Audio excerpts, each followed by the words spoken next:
तुलसी जयंती उत्सव श्रृंखला है, क्योंकि इतने लंबे कार्यक्रम है तो हम इसको कोई आयोजन नहीं श्रृंखला मानते हैं। तो तुलसी जयंती उत्सव श्रृंखला के इस ऑनलाइन आयोजन पर इसमें शामिल सभी लोगों को हमारा प्रणाम, हमारी राम राम और ओम भाई को पुनः पुनः और अनेक बार आभार, जिन्होंने इतने सुंदर मंच का आयोजन किया है। ये प्रशंसा नहीं है, ये एक सत्काम हमारा अपना धन्यवाद है। आज हम जो विनय पत्रिका पर चर्चा कर रहे हैं तो हम उसका प्रारंभ विनय पत्रिका में ही गोस्वामी तुलसीदास की लिखी हुई गणेश स्तुति की 4 पंक्तियां पढ़कर करना चाहेंगे। अमित ने बहुत अच्छा अमित ने स्तुति पाठ किया है। गाइए गणपति जगबंदन सकट सुवन भवानी नंदन, सिद्ध सदन गजबंदन विनायक, कृपा सिंधु सुंदर सब नायक, लो मोदक प्रेम मृदु मंगल दाता, विद्या बारिद बुद्धि विधाता, मांगत तुलसी दास कर जोरे, बसहि राम सिंह मानस मोरे। बस तुलसी की यही भक्ति भावना है जो विनय पत्रिका तो उन्होंने राग बिलावल में उनके गाइड की उनकी स्तुति मात्र नहीं है, तुलसी की संपूर्ण साहित्य, संगीत और आध्यात्म भक्ति के स्वरूप को देखने के लिए हमारे सारे द्वार खोल देते हैं कि आप तुलसी को जिस रूप में देखना चाहें देखते जाएं, उन्हें आत्मसात करते जाएं। तो हम यहाँ पर समय की इतनी सीमा है कि हम सिर्फ विनय पत्रिका का एक स्वरूप ही प्रस्तुत करना चाहेंगे, क्योंकि विनय पत्रिका एक विशुद्ध गीत काव्य है। और विनय पत्रिका के साथ में सबसे बड़ी हमारे दुर्भाग्य था कि ये एक ही प्रति हमको मिली थी और वो भी खंडित मिली थी। तुलसीदास जी को अपने समय में अपनी लोकप्रियता के कारण अपने मठाधीशों का विरोध बहुत सामना करना पड़ा और उनकी कृतियां कई बार जलाने की कोशिश की गई। कई बार तो वो खुद आवेश में गुस्से में आके नदी में बहाने के लिए चले जाते थे, रोज उन्हें रोकते थे। तो कुल एक प्रति वो भी खंडित हमें मिली थी। विनय पत्रिका में का जो मूल ढांचा है उसमें कुल 276 स्त्रोत और पद हैं, लेकिन जो प्रारंभ में मिले उनमें से 176 जो पद थे वो अलग थे, लेकिन लोगों ने कहा वो राम गीतावली के नाम से प्रकाशित हुए थे या जो भी संग्रहित हुए थे, और 108 पदों को उसमें बाद में जोड़ा गया जो चाहे अलग अलग समय में लिखे गए थे, और उसको मिला करके इसको विनय पत्रिका का स्वरूप दिया गया। और जब विद्वानों का तो मानना ये भी था कि ये पद एक समय में तुलसीदास ने बैठ के लिखे भी नहीं है, ये अलग अलग समय में लिखे जाने हैं, और जो विनय पत्रिका की परिकल्पना हमारे पास है वो बाद में रची गई है। लेकिन आप जब विनय पत्रिका को पढ़ेंगे तो आपको लगेगा कि नहीं, पूरी विनय पत्रिका तुलसी ने लिखी। इसका जो वर्तमान स्वरूप है उसमें 276 कुल पद है, उसमें से जो 63 प्रथम है वो स्तुति है। और तुलसीदास जी ने उन स्त्रोतों में गणेश जी से प्रारंभ होकर शिव, गंगा, यमुना, काशी, चित्रकूट, हनुमान, लक्ष्मण, भरत, शत्रुघ्न, सीता, श्री राम, श्री नर नारायण, राम की स्तुति, वंदना, आरती, राम नाम जप स्तुति, मतलब 63 स्तुतियों में उन्होंने भगवान राम को सब तरफ से समेटा है। क्योंकि जब आप किसी से कुछ मांग रहे हैं तो उसे खुश करने के लिए स्तुति वंदना ही करते हैं, और जब उससे कुछ मांग रहे हैं तो उससे जुड़े हर व्यक्ति को आप खुश करने की कोशिश करते हैं। तो हमारे तुलसी बाबा भी यही काम कर रहे हैं, और उन्होंने अपने मानो 63 स्तुतियों में अपनी विनय पत्रिका की पूरी भूमिका तैयार कर दी थी। तो हमारे जो आनंद का स्रोत है वो यही विनय पत्रिका है। और इसकी एक पंक्ति में हर आप उठाते जाइए, विनय पत्रिका को पढ़ते जाइए, भगवान राम के और तुलसी का जो रिश्ता है वो रामचरितमानस के तुलसी आपको वहां नहीं दिखाई देते, उससे एक इतर तुलसी दिखाई देते हैं। वे अपने राम से लड़ते हैं, झगड़ते हैं, रोते हैं, बिलखते हैं, रूठते हैं, मनाते हैं, दादागिरी भी करते हैं। और दादागिरी करते हैं कि राम के दरबार में उन्हें पहुंचना है तो वो उनके सब आसपास के लोगों को भी समेटते हैं, अपने साथ मिलाते हैं। और फिर उनका ये दावा होता है कि जब आपने सैकड़ों लोगों को, इतने लोगों का उद्धार किया, इतने लोगों का वो किया, इतने लोगों को आपने पार लगाया, तो आप मुझे इतनी देरी क्यों कर रहे हो? क्या कारण है आपके पास हमारे लिए इतनी देरी? तो ये उनका जो भक्ति भाव है, उससे सुंदर आस्था और भक्ति का कोई स्वरूप आपको तुलसी की भी शायद रचनाओं में न मिल पाए। जब बात है वो राम से कर रहे हैं, इतने सुंदर इनके पद हैं कि उनकी भाषा बहुत सुंदर रखी है। पूरे उनकी अगर आप स्तुति पढ़े तो हर पूरी स्तुति में उन्होंने अनुप्रास अलंकार, अनुप्रास अलंकार में एक ही अक्षर की आवृत्ति बार बार होती है, तो उन्होंने हम 2 लाइन में बस उसका स्वरूप भर दिखा देंगे कि उनकी स्तुति की भाषा।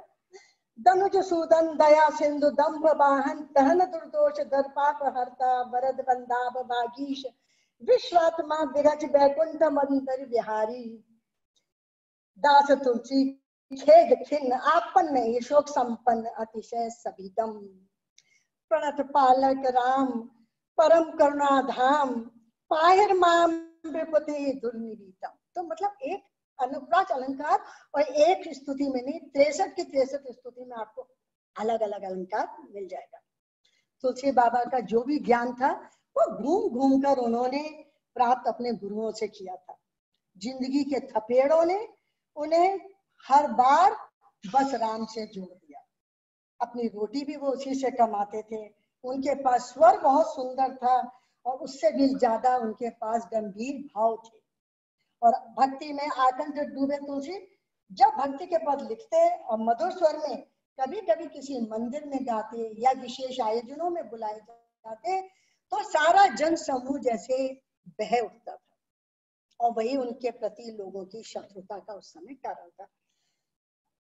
तुलसी के एक सबसे खूबसूरती है कि उनके पास संगीत का अद्भुत ज्ञान था। उनका कृत्रिम रचना संसार रागों से भरा है और विनय पत्रिका के उन्होंने सब पदों को अलग अलग रागों, अब हम यहाँ रागों के नाम भी नहीं ले सकते, इतने राग हैं, लेकिन जिसको संगीत का ज्ञान है, सोटा, आशावरी, भैरव, भैरवी, अद्भुत, केदार, कल्याण, सब में उनके गीत हैं।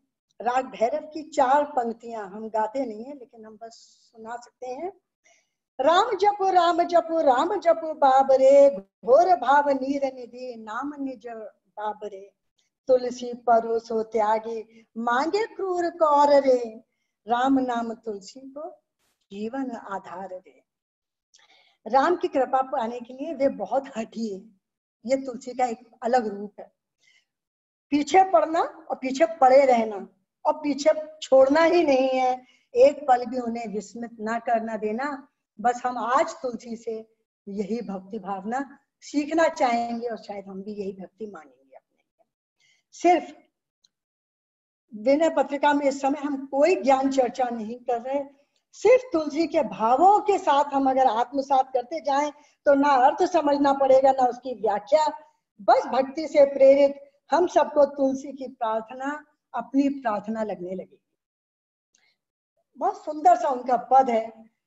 मम हृदय भवन प्रभु तोरा तह बसे आई बहुत चोरा तम मोह लोभ अहंकारा मद क्रोध बोध रिपु मारा अति कहनु उपद्रव दाता मर्दई मोह जानी अनाथा कहे तुलसी सुनु रामा लूटई तस्कर तब धामा चिंता यह मोह अपारा अपजस नहीं हुई तुम्हारा।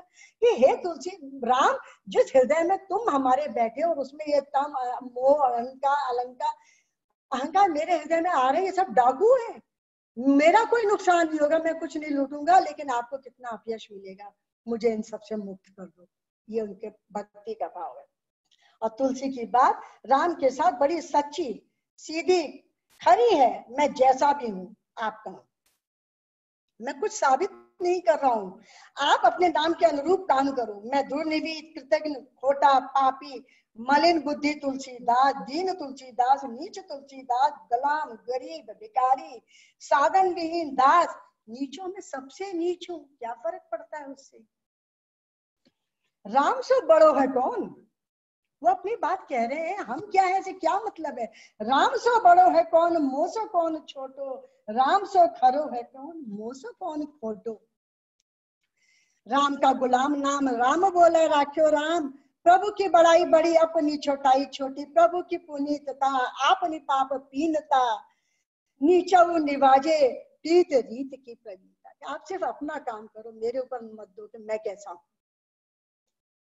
जैसो हो तैसो, जैसो हो तैसो राम रावरो जन जानी परिहारिये, अपराधी तो आपनु, अपराधी तो भी आपका हूं, अपराधी तो आपनो तुलसी न बिसारिये, टूटियो बा गरे परे फूटे हु बिलोचन, पीर होत हित करिए। और तुलसी की यही भक्ति भावना, उनका अपना एक बड़ा कल्पना लोक संसार है। हम इसके समापन पर आते हैं कि तुलसीदास की विनय पत्रिका, बस इसके अंदर आपको जब आप पढ़े, हम चाहेंगे कि आपके अंदर ये भाव उठे कि मैं इस विनय पत्रिका को जाकर के पढ़ूं। तो भक्त विनय पत्रिका का समापन हो रहा है। बड़ा रोचक प्रसंग है कि तुलसी की यह कल्पना है कि उनकी विनय पत्रिका राम के पास पहुंचने से पहले राम के दरबार में पहुंच गई है। चारों भाई भरत लक्ष्मण शत्रुघ्न हनुमान से लेकर सभी ने तुलसी के लिए अपनी सिफारिशें लगाई हैं। वो पत्रिका जनक नंदिनी के पास भी पहुंच गई है और उन्होंने भी तुलसी की सिफारिश कई बार की है और उनके प्रभु राम मुस्कुरा देते हैं। जब वो तुलसी जनक नंदिनी को देखते हैं तो वे मुस्कुरा देते हैं और उस पर अपनी स्वीकृति की मोहर लगा देते हैं। ये विनय पत्रिका का एक समापन है। और कल्पना तो यहाँ तक की गई, तुलसीदास जी ने उसके ऊपर अपने हस्ताक्षर भी करके भेजे थे। और तुलसीदास कहते हैं, मैंने भी प्रसन्न होकर भगवान के चरणों में अपना सिर टेक दिया, कृपा गरीब निवाज की, देखत गरीब को साहब गई है, बिहसे राम कहो सत्य है, सुधी है मैं लही हूँ। बस यही विनय पत्रिका का पूरा भाव है। इसके अंदर का जो कला पक्ष है, भाव पक्ष है, उसका आनंद आप जब जब विनय पत्रिका को पढ़ेंगे तो लेंगे।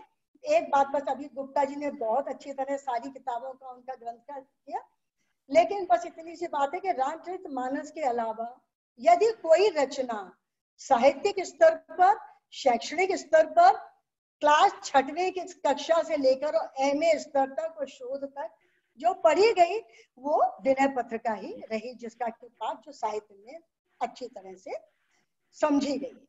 आप सबको मेरा प्रणाम।